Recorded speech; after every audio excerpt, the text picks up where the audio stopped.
Nesse texto, o apóstolo Paulo dá o seu testemunho. O testemunho se percebe de gratidão, pela certeza de que mesmo sendo um grande pecador, isso não impediu Deus de se revelar a ele como um grande Salvador.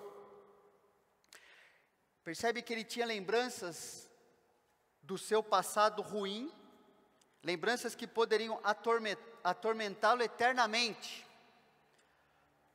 Mas, quando ele aprendeu a interpretar suas lembranças por meio das lentes do Evangelho, elas se tornaram não lembranças mais destrutivas do seu passado, mas verdadeiros memoriais, lembranças da graça de Deus poderosa na vida dele, lembrança de que tudo aquilo que aconteceu, que ele fez de errado, olhando aquilo que aconteceu pelas lentes do Evangelho, mudou a maneira como ele agora vive no presente, porque ele mudou a maneira como ele reinterpretou o que aconteceu no passado. Algum de nós consegue mudar o passado? Não tem como. Mas para que os efeitos do passado não continuem servindo de tormento, nos impedindo de viver no presente, nós precisamos ter uma interpretação, uma reinterpretação bíblica a respeito do que aconteceu. E a gente só aprende isso na palavra de Deus. Em primeiro lugar, vamos ver aqui se isso funciona, né? Joia. Jesus transforma a nossa vida atormentada pelo passado quando reconhecemos e nos arrependemos dos nossos pecados. Percebe que Paulo diz: sou grato para com aquele que me fortaleceu, Cristo Jesus, nosso Senhor, que me considerou fiel, designando-me para o ministério. A mim que no outro tempo era blasfemo, perseguidor e insolente, mas obtive misericórdia, pois o fiz na ignorância, na incredulidade. Ou seja, Paulo se via como alguém transformado por Cristo, e ele reconhece aqui dois fatos. Cristo curou o meu passado, ele reconhece que ele era fraco, que ele tinha problemas, que ele era inadequado, que ele não merecia nada, pelo contrário, que ele merecia condenação. E ele está falando aqui, ele é grato a Deus porque Cristo curou o seu passado. Não que Cristo apagou o que aconteceu, pelo contrário, Paulo está lembrando como ele era blasfemo, insolente, tudo isso. Não deu amnésia na cabeça dele, esse tratamento não existe, não funciona. Mas ele foi capacitado a uma nova vida por Cristo. E ele também diz que Cristo me firmou em minha vida presente, ou seja, está falando como é que como eu era, pude ser considerado agora, ser colocado por Deus no presente como um ministro do Evangelho. Fala assim, eu não consigo, isso não faz nenhum sentido, se eu fosse viver no passado, segundo eu merecia, segundo as minhas obras. Mas ele fala, eu dou graças a Deus porque isso não aconteceu. Agora o reconhecimento mais importante, essa frase que ele coloca aí, me considerou fiel, essa frase significa, na verdade, Cristo me conduziu à fé. E esse reconhecimento é o que é mais importante. Por que Deus me fortaleceu, ou seja, ou curou o meu passado, e me designou, me firmou numa vida agora nova em relação ao ministério, a servir a Cristo? Porque Ele me conduziu à fé. Essa expressão considerou fiel significa isso. É o que ele diz, por exemplo, em Filipenses 3. Está falando do seu passado, E ele diz como ele se apoiava em certas coisas, que depois ele percebeu que quando ele encontrou Cristo pela fé, aquilo tudo mudou. Não era mais vantagem, era desvantagem. Cristo deu uma nova, o Evangelho fez ele enxergar completamente diferente a sua vida. Bem que eu poderia confiar também na carne, se qualquer outro pensa que pode confiar na carne, né, confiar nas suas próprias habilidades, na sua vida, naquilo que ele achava que era importante no seu currículo, eu ainda mais. Circuncidado ao 8º dia, da linhagem de Israel, da tribo de Benjamim, hebreu de hebreus, quanto à lei fariseu, quanto ao zelo perseguidor da igreja, quanto à justiça que há na lei, irrepreensível. Percebe? Aqui em Timóteo ele estava falando do seu passado, né, aquelas coisas que ele reconhecia como vergonhosas. E aqui ele está falando do seu passado, aquelas coisas que ele reconhecia com orgulho. Mas tanto faz. Percebe? Não é uma coisa nem outra que nos ajuda, mas é uma perspectiva que a gente enxerga por meio do Evangelho. É isso que aconteceu com a vida dele. E aconteceu com qualquer um que crê no Senhor Jesus. Ele fala, no versículo 7, mas o que para mim era lucro, isto considerei perda por causa de Cristo. Sim, deveras considero tudo como perda por causa da sublimidade do conhecimento de Cristo Jesus, meu Senhor, por amor do qual perdi todas as coisas e as considero como refúgio para ganhar a Cristo e ser achado nele, não tendo justiça própria, que procede de lei.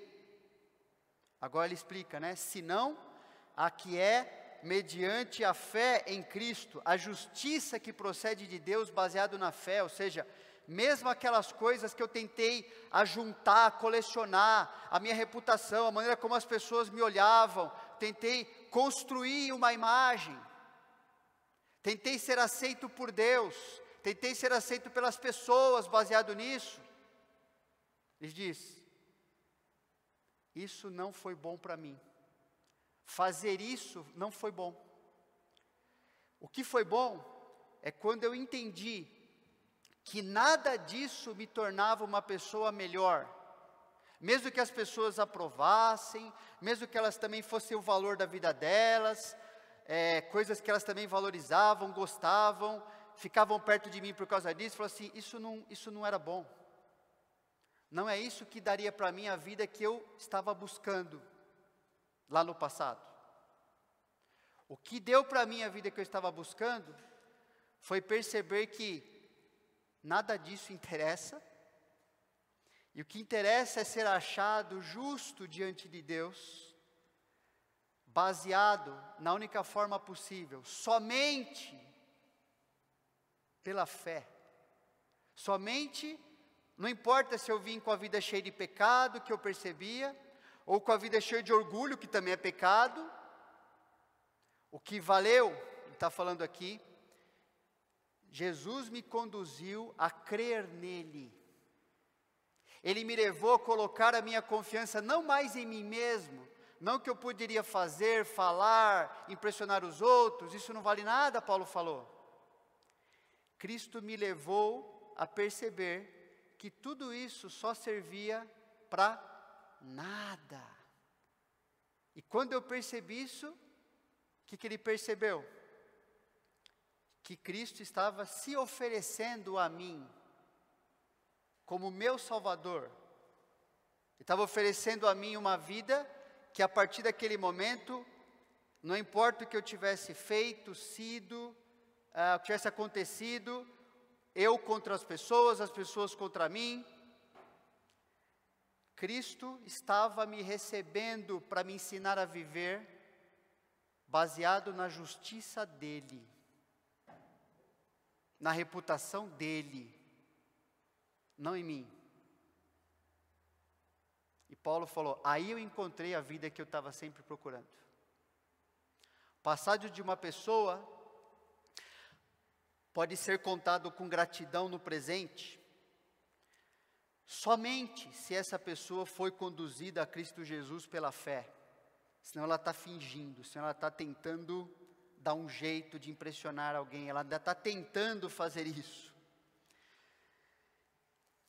E quando a gente é conduzido a Cristo pela fé, para a salvação, a gente sabe, qualquer pessoa que encontrou a Cristo já sabe que isso elimina qualquer orgulho como Paulo escreve aqui, e qualquer vergonha do que tenha sido antes de conhecer a Cristo. Porque ele sabe que antes de conhecer a Cristo, sua vida não foi vivida como deveria. Ele não fez o que deveria, ele também sofreu as coisas que os outros fizeram contra ele que não deveria também. Então ele sabe que é quando encontrei a Cristo, que seja orgulho, seja vergonha, isso tudo foi jogado fora. Ninguém consegue apagar, ninguém consegue mudar o seu passado, mas o Evangelho nos ensina a reinterpretá-lo e nos levar a Deus. Deus estava presente enquanto estávamos pecando. Estava pecando na presença de Deus, não é? Seja contra Ele diretamente, contra os outros.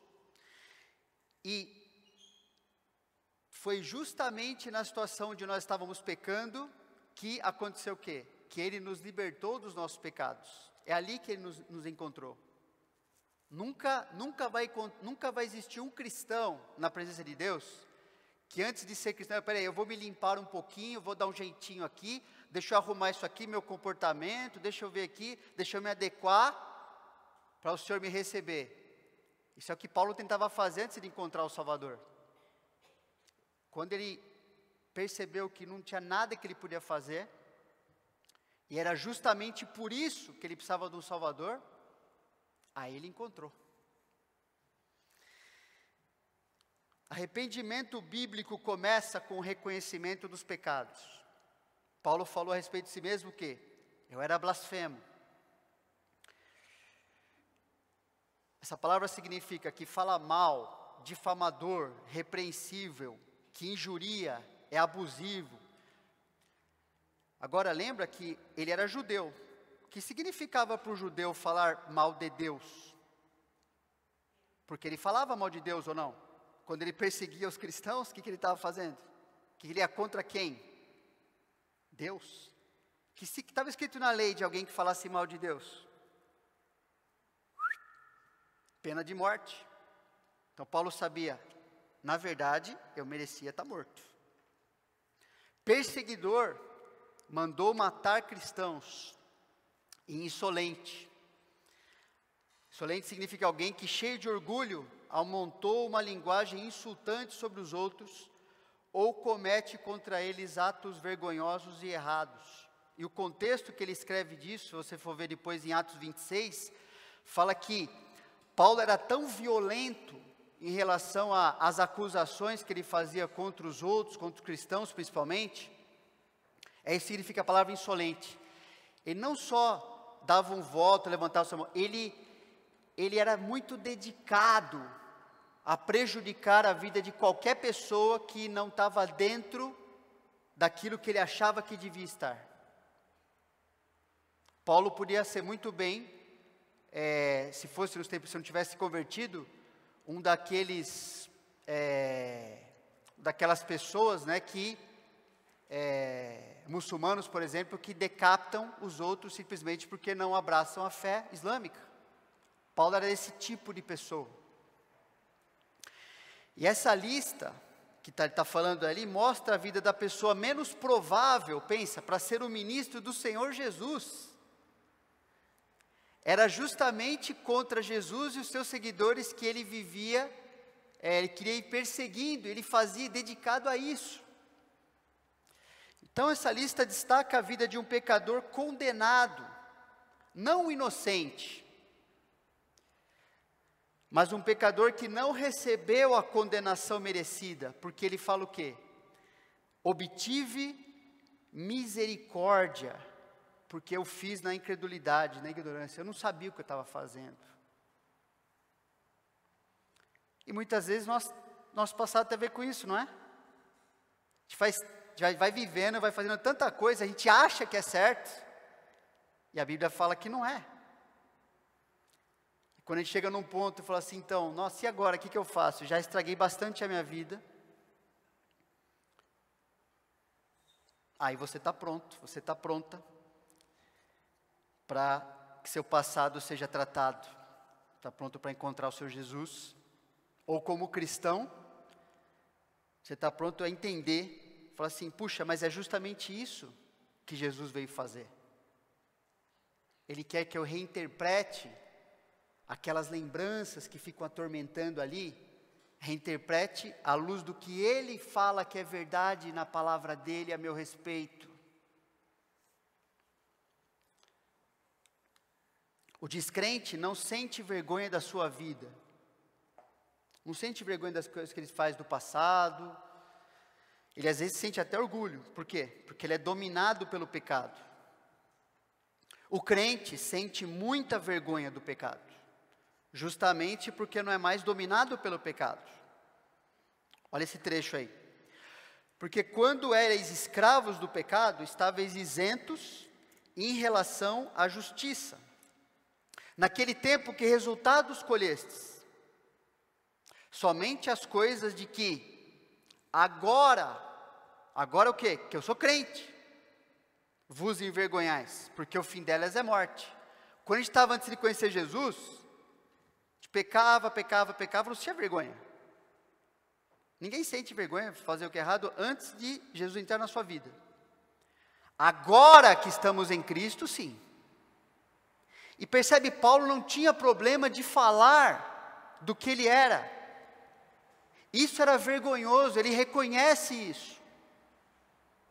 Mas ele não tem problema de falar disso, por quê?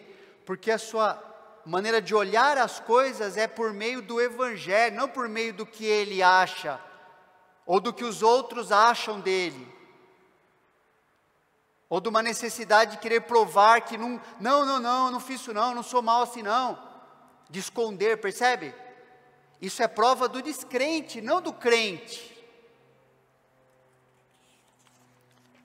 A culpa e a vergonha reais nos levam a fazermos de tudo para nos afastarmos dos pecados. Que significa o quê? Corrigir nossa vida perante Deus, corrigir nossa vida perante os outros e vivermos longe dos pecados. Só um cristão pode fazer isso, pessoal. Enquanto a pessoa tenta ficar, não fui eu não fiz, eu não estava lá, eu não sei o que ela... Essa pessoa não entendeu ainda o Evangelho. Isso é vida de descrente. Agora, o crente, Paulo está mostrando um equilíbrio muito importante para nós. Sim, eu fiz tudo isso. Eu sou o culpado. Eu sou doente. Ou eu era, pelo menos, né? Jesus não veio para curar quem já está são. Ele falou. Quem que está são? Ninguém, mas o ser humano se acha, não, eu estou bem, está tudo bem, eu estou são, eu não sou pecador, ou eu não sou pecador que nem o outro lá. Enquanto isso acontece, esse raciocínio bobo na cabeça, a pessoa não encontrou a Cristo ainda. Mas o cristão que ele olha, sim, eu sou tudo que vocês sabem a meu respeito, e muito mais coisa que só Deus sabe a meu respeito. E Ele me deu a sua misericórdia.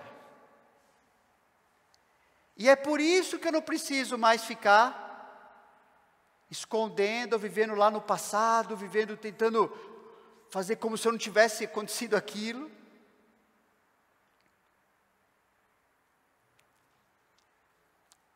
Que um autor falou, né? Autor inclusive do livrinho que eu estou usando como base aqui. Não existe contradição entre o prazer presente na justificação. Não existe contradição entre o prazer, falar, estou justificado, eu estou salvo. E um senso apropriado de vergonha quanto a pecados passados. Ambos são marcas do cristão maduro. Então, uma aplicação: use suas lembranças de pecados do passado para confessá-los perante Deus, para confessar perante os outros e pedindo a ajuda do Espírito Santo para corrigir esses erros. Alguns erros do passado, pessoal, às vezes ainda requer correção mesmo, depois de muitos anos, às vezes, na nossa vida. Agora, porque você é cristão, você consegue ir atrás e corrigir e lidar com isso. Mas não há contradição entre um prazer na nossa justificação e uma profunda vergonha em relação a pecados passados. Por quê?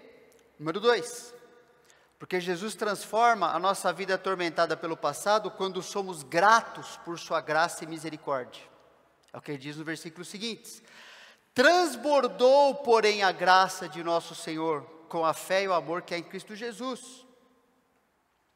Paulo falava assim, nossa, eu pequei demais, pequei muito, eu fiz muita coisa errada,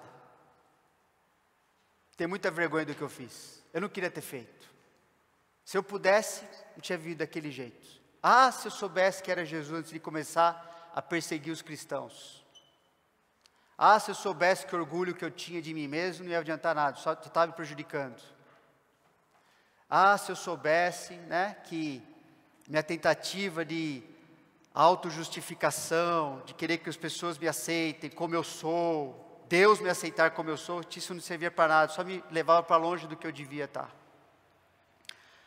Eu não sabia, mas eu fiz todas as coisas erradas e me envergonho de fazer. Mas o que ele olha aqui agora? Sabe tudo isso que eu fiz? Foi muita coisa. Mas sabe, perto do que Jesus fez, transbordou, porém, a graça do nosso Senhor. O que Ele fez, aquele momento que Ele estava pagando os meus pecados, foi infinitamente maior do que todos os pecados que eu cometi, que vocês cometeram, que toda a humanidade cometeu. Aquilo sobra a graça de Deus, perdão de Deus muito mais do que aquilo, misericórdia de Deus é muito maior, o amor de Deus, nossa, ultrapassa em muito, não dá para comparar. Romanos 5 fala que onde abundou o pecado, o que aconteceu? Superabundou a graça. Você pode ter pecado, enchido a medida do seu copo, da sua vida de pecado, toda a sua vida de pecado, aí você vai lá na cachoeira, na Foz do Iguaçu, da graça de Deus, todo sujo lá, será que eu vou ser limpo? Entra lá embaixo, não precisa nem de sabonete, né? Deus vai derramar a graça, perdão, tudo que a gente sabe que é poderoso para nos perdoar, para mudar a nossa vida. Nosso passado de pecado deve nos servir não como um museu dos nossos pecados, nem dos pecados dos outros, tá bom? Que a gente não faz isso com o nosso pecado, mas a gente gosta de manter no museu lá o pecado dos outros contra nós. Mas não deve servir para isso. Deve servir para enxergarmos e aceitarmos o que Jesus fez com todos os nossos pecados.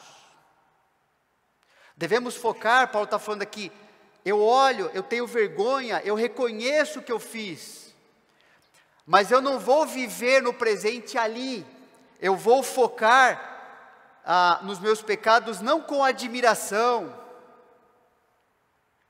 não com saudade, mas eu vou focar nos pecados que eu lembrar para admirar agora a graça de Cristo. Eu devo admirar quão grande é o seu amor por mim, quão gracioso é o que Ele fez. Eu não era inocente, eu era culpado, eu sabia disso. E Ele fez muito mais do que eu imaginava.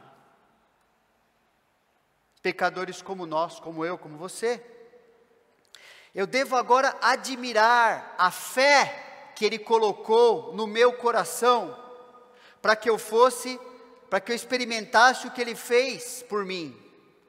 Porque a Bíblia fala, Efésios 2, 8 e 9, que nem a fé que a gente coloca em Jesus para ser salvo é nossa, é Ele que nos dá. Isso tem a ver com a graça dEle.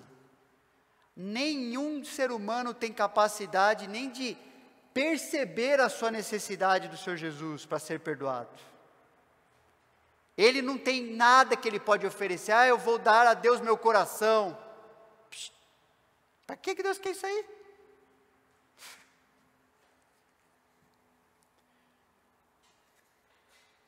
É isso que Paulo percebeu.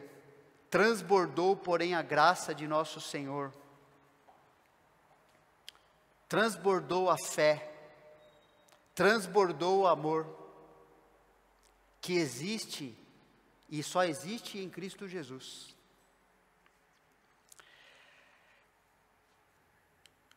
Fiel é a palavra e digna de toda aceitação, que Cristo Jesus veio ao mundo para salvar os pecadores, dos quais eu sou o principal. Paulo fala, eu sou o pior.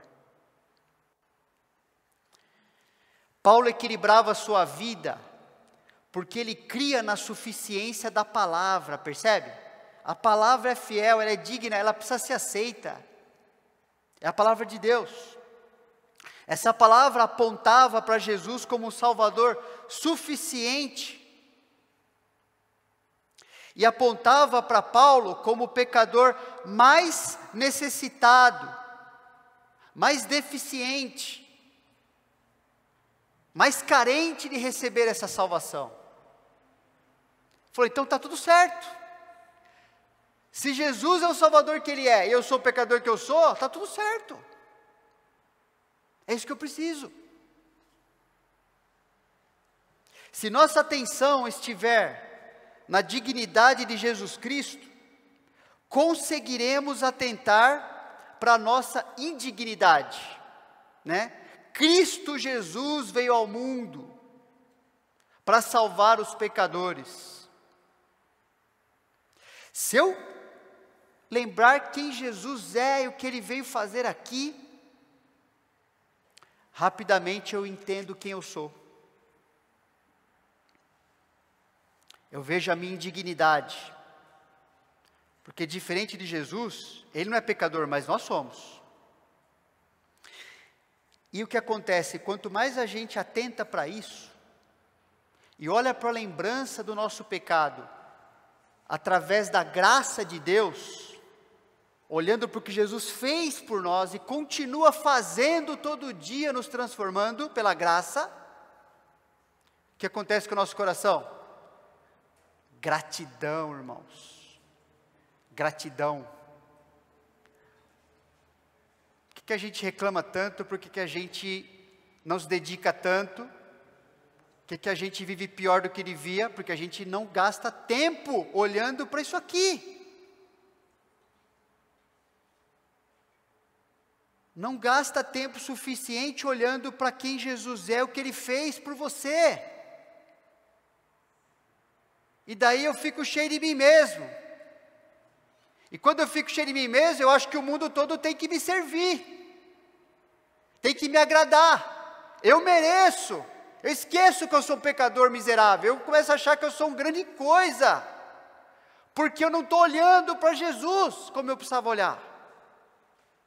Porque eu estou esquecendo que, sem Ele, o que aconteceria, pessoal, conosco?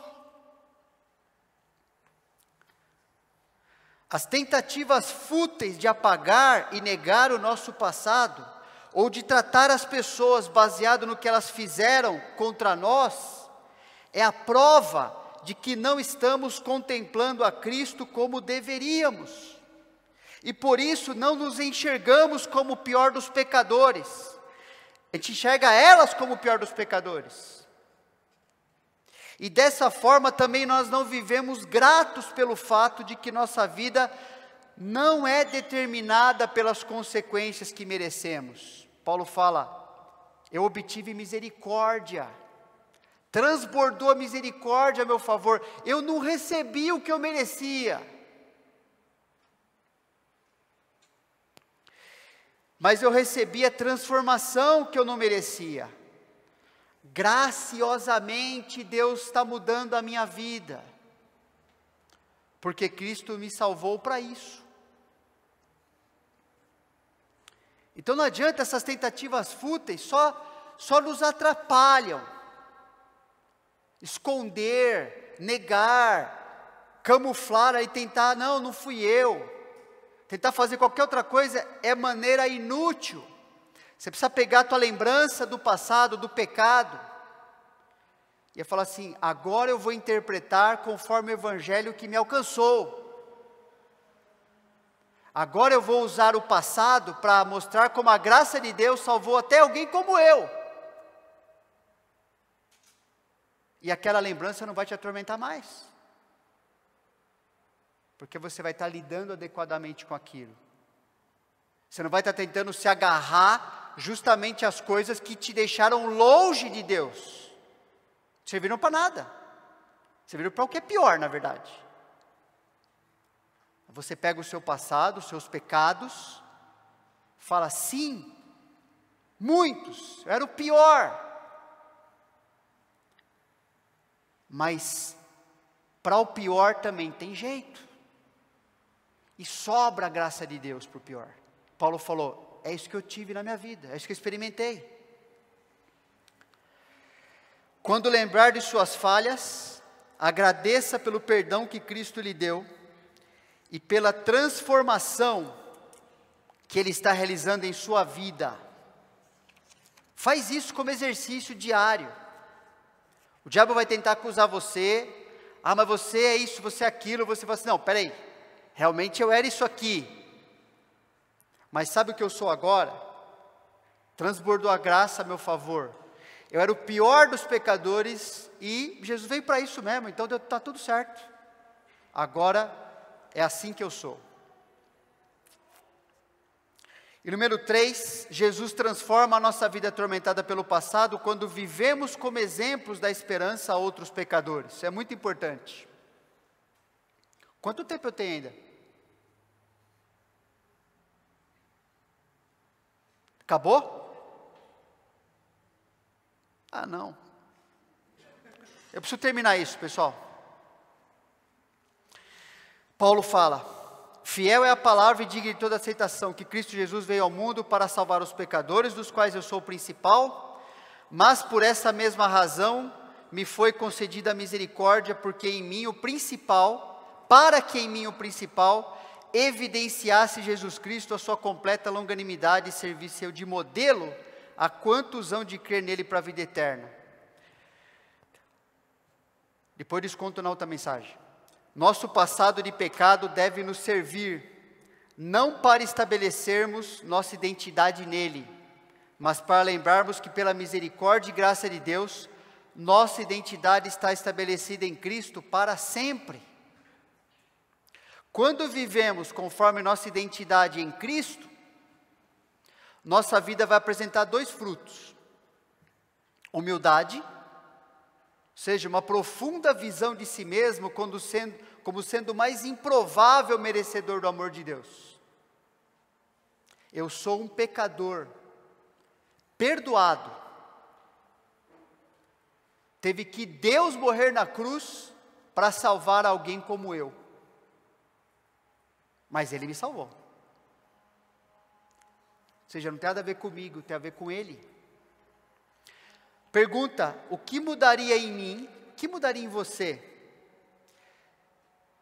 se enxergasse como o pior pecador dentre todos os pecadores do mundo? Você perderia alguma coisa? Te afetaria negativamente, sendo que você é cristão? É para lá que Deus quer nos conduzir. Quanto pior a gente se enxerga a Bíblia, mais a gente consegue enxergar como é que Deus foi bondoso para comigo. E você vai ser grato e humilde. Perceber que você não tinha nada para fazer para Deus. O que aconteceria também é que eu ia parar de querer me exibir, para fazer com que Jesus apareça. Parar de exigir que Deus tem que fazer aquilo ou isso para mim, ou seja, uma idolatria. Parar de ser ingrato, mas grato pela salvação.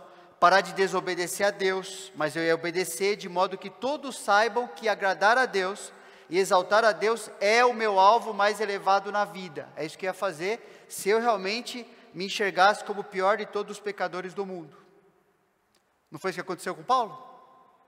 Foi por isso que ele fez o que ele fez. E isso vai para o segundo fruto, ministério humilde. Se a gente viver conforme a nossa identidade em Cristo, ou seja, esse equilíbrio entre sou o pior, e por isso a graça de Deus me alcançou, a misericórdia de Deus, essa conta deu certo, ela fecha. Você vai ter o ministério humilde, você vai ter grande esperança e expectativa de se relacionar com outros pecadores, para edificação ou salvação da vida deles. Pergunta, o que mudaria em seus relacionamentos, o que mudaria em seu ministério aos outros, se você se enxergasse como o pior pecador dentre os pecadores do mundo? Mudaria alguma coisa? Ou você teria mais empatia em relação às pessoas quando elas estão lidando com seus pecados? Você teria mais longanimidade, paciência no trato com os pecadores e seus pecados? Você ia servir a Deus, você ia servir aos outros como um privilégio, não como obrigação? Você ia se dedicar a servir a Deus, e confiança em servir a Deus, de que como salvo, eu só posso servi-lo por meio do seu poder, mas que o seu poder me capacita a servi-lo em meio, sem eu ficar com medo, sem eu ficar temendo os homens, porque foi exatamente o que aconteceu com a vida do apóstolo Paulo. Ele falava, eu não mereço, como é que Deus pode querer usar alguém como eu? Eu estraguei minha vida, mas quando ele consertou, ele falou, agora eu vou usar você. E é isso que ele coloca para nós. Nossa vida de pecados exalta a graça de Deus, fazendo com que pessoas improváveis e destruídas por causa dos pecados sejam refeitas em vasos úteis pelas mãos poderosas e sábias de Deus. Por isso que Paulo escreveu isso aqui a respeito dele. Porque eu sou o menor dos apóstolos, que mesmo não sou digno de ser chamado apóstolo, pois persegui a igreja de Deus. Mas pela graça de Deus sou o que sou, e a sua graça que me foi dada não se tornou vã. Antes trabalhei muito mais do que todos eles, todavia não eu, mas a graça de Deus comigo. Essa é uma vida equilibrada, fruto de humildade e ministério humilde. Eu não devia estar servindo a Deus, eu não mereço nem falar o nome de Deus, mas a graça me alcançou, e é isso que eu vou fazer agora. Agora minha vida, eu vou com tudo servir a Deus. E quem não está fazendo isso é porque não está entendendo isso aqui,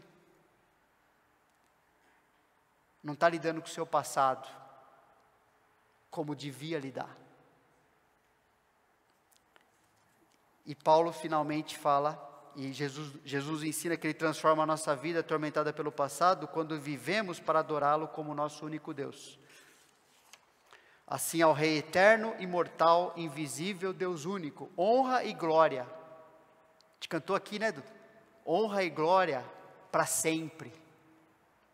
Viver em adoração diária a Deus, rejeitando qualquer alternativa humana, portanto inútil, para lidar com o passado, mas aplicando estas verdades do Evangelho a si mesmo, todos os dias, sempre que as lembranças do passado quiserem desanimá-lo. Amém? Senhor, agradecemos, porque há esperança para todos nós como pecadores, pecadores que conhecem o Senhor hoje aqui, que foram salvos, que com certeza lidam, bem ou mal, com lembranças do passado. Nos ajuda a lembrarmos desse trecho da Tua Palavra e aplicarmos a nossa vida, para que a gente possa ter frutos na nossa vida, e ter uma vida que glorifique ao Senhor por meio desses frutos, exaltando a Tua graça e misericórdia, exaltando quem o Senhor é em nossa vida, não nós mesmos. Lembrando de quem nós somos, para exaltar o Senhor, para servir o Senhor. Em nome de Jesus. Amém.